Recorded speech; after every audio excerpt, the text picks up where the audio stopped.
Não, a gente tá falando de Jesse Owens, tem um documentário na Netflix que se chama Medalha de Honra. É um documentário, assim, sensacional, que conta a história de vários soldados americanos que ganharam o prêmio mais perseguido dos Estados Unidos da América, né, que é a Medalha de Honra, que você só ganha esse prêmio no seu pior dia, quando você consegue estar no seu pior dia em batalha, em guerra, e você conseguiu sobreviver.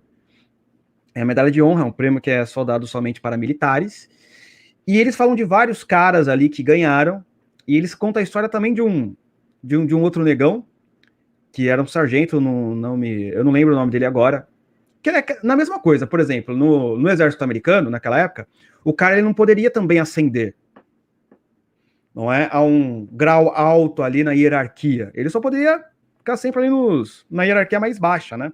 Mas interessante, cara, assim, a mentalidade dos caras é totalmente diferente de hoje, né? Mesmo com todos esses problemas, os caras falavam assim, né, os negros americanos, não, eu quero ir pra guerra pra servir meu país, entendeu? Fala, cara, eu quero disputar a prova na Berlim nazista com o Hitler me assistindo.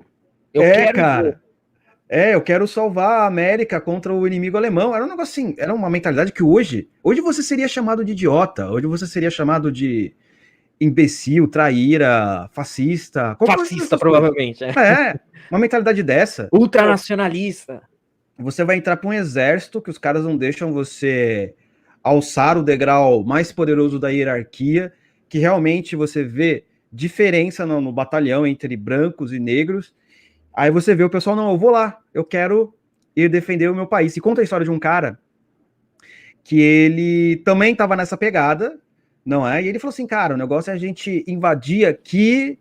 E os amigos dele, não, cara, porque eu vou dar minha vida aí, velho, mau racismo acontecendo aqui. Ele falou, não, cara, é pela pátria, se os caras vencerem, nenhum de nós irá sobreviver, nem do racismo poderíamos reclamar depois. Vamos ser todos esvagados e tal. E o cara cometeu um ato, ele sozinho, meio que invadiu um bunker alemão e conseguiu abrir uma brecha para os aliados entrarem na Alemanha e com isso vencerem a guerra, né? Esse cara, ele ganhou a medalha de honra póstuma. Por quê? O ato dele foi tão incrível, extraordinário, corajoso, que era para ele ter ganhado a medalha de honra, só que por causa do racismo ele não ganhou, entendeu? Ele ganhou uma medalhinha lá, que é só pra... não, realmente, aí você salvou aí, você abriu um caminho aí para que os aliados fossem na guerra, né, chegassem na Alemanha, aí qualquer um faria, né? Não, igual o Jesse Owens, né, porque exatamente. Ele nessa época, né, então assim, o atleta, ele não ganha, assim, não existe um salário pro cara, mesmo hoje não existe, alguns têm patrocínio e tal, na época era proibido ganhar para isso. Então ele não ganhava, tanto é que depois que ele ganha as 4 medalhas de ouro e retorna, no início ele tem algum holofote, né? Algum holofote, mas tem todos aqueles elementos que o Luciano falou, então ele fica na parte de trás do ônibus, os atletas brancos ficam na frente, quando chega lá num determinado prédio, ó, você pode entrar, mas você vai entrar pelos fundos, e aí não tem um holofote, ele consegue ali trabalhar com alguma propaganda, ganhar algum dinheiro, mas depois a poeira baixa. E aí ele tem uma frase que ele fala, olha, medalhas de ouro, não dá para comer medalhas de ouro, então ele até tem que trabalhar como ascensorista, né? Ele chega a ter um trabalho bastante degradante, que ele vai para o circo e vai apostar corrida com animais. É isso, né, cara? E aí, e uma coisa interessante dentro disso, né? Na época em que ele ganha as medalhas, o presidente americano era o Franklin Delano Roosevelt, do Partido Democrata, não vamos entrar nesse detalhe aqui hoje, mas faço essa ênfase, do Partido Democrata.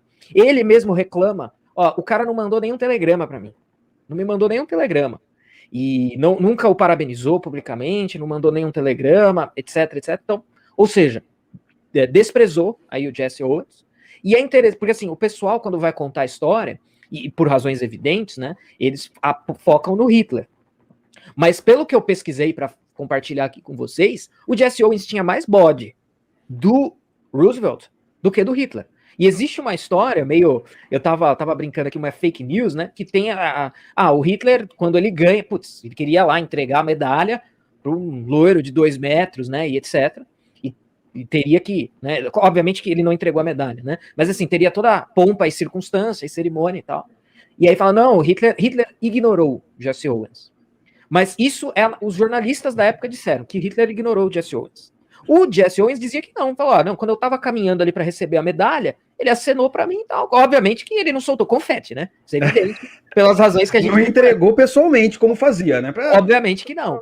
Um Mas salve. até tem uma fake news aí, uma guerra de narrativa. Então, ignorou totalmente, acenou, jornalista disse que ignorou, ele próprio disse que não, ele acenou para mim sim e tal. Então tem essa aura aí dessa questão, mas pelo que eu entendi, ele ficou com mais raiva do Roosevelt do que do próprio Hitler, né?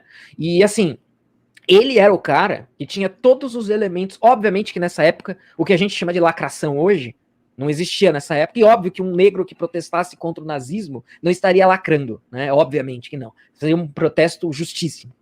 Mas ele era o cara que tinha todos os elementos do universo para lacrar, entre aspas, né? Obviamente que se ele tivesse, ele poderia ter feito um estardalhaço. Aqui, ó, Hitler, vou cuspir na sua cara. Não literalmente, mas metaforicamente, depois, né? Ele poderia. E ele não fez. Ele não fez. E ele não só não fez, como posteriormente na vida dele, ele se torna um palestrante, né? Depois, então ele ganha as medalhas, tem uma certa evidência, depois cai num ostracismo, e aí conforme o tempo passa, ali na década de 60 e tal, que ainda era muito pesada a questão do racismo nos Estados Unidos, ele se torna uma espécie de palestrante para empresas, para centros esportivos, vai palestrar para os atletas americanos que vão disputar as Olimpíadas. E aí, nas Olimpíadas do México, em 1968, os caras, alguns atletas americanos, queriam fazer o punho cerrado dos Panteras Negras. E ele é chamado para palestrar para esses caras e tenta demovê-los, tenta tirá-los, não faça isso. E aí, frase do Jesse Owens: não se deve envolver política com esporte. Olha só isso, cara. Isso, assim, eu não conhecia muito disso. Conhecia en passant a história dele, mas quando eu li isso, escorreu uma lágrima hétero. O cara tinha tudo para ser o lacrador mor. Não, tinha motivo. E ele não foi. O revanchismo. Política e esporte, não, cara. Não. A raiva, porque o cara sofreu na pele, né, meu? Ele poderia ter chegado no país dele. Foi recebido, né? Em alguns lugares com pompa e circunstância. Mas sofreu, cara. O cara foi trabalhar no circo, velho. Foi correr com um animal, entendeu? Ele poderia entrar nos Panteras Negras e fazer todo aquele discurso. Não envolvam política com esporte, cara. É realmente um sujeito que superou. Hoje, inclusive, existe até o prêmio Jesse Owens, né, nos Estados Unidos da América, se eu não me engano. E o cara que ficou para a história. Isso é muito interessante, né?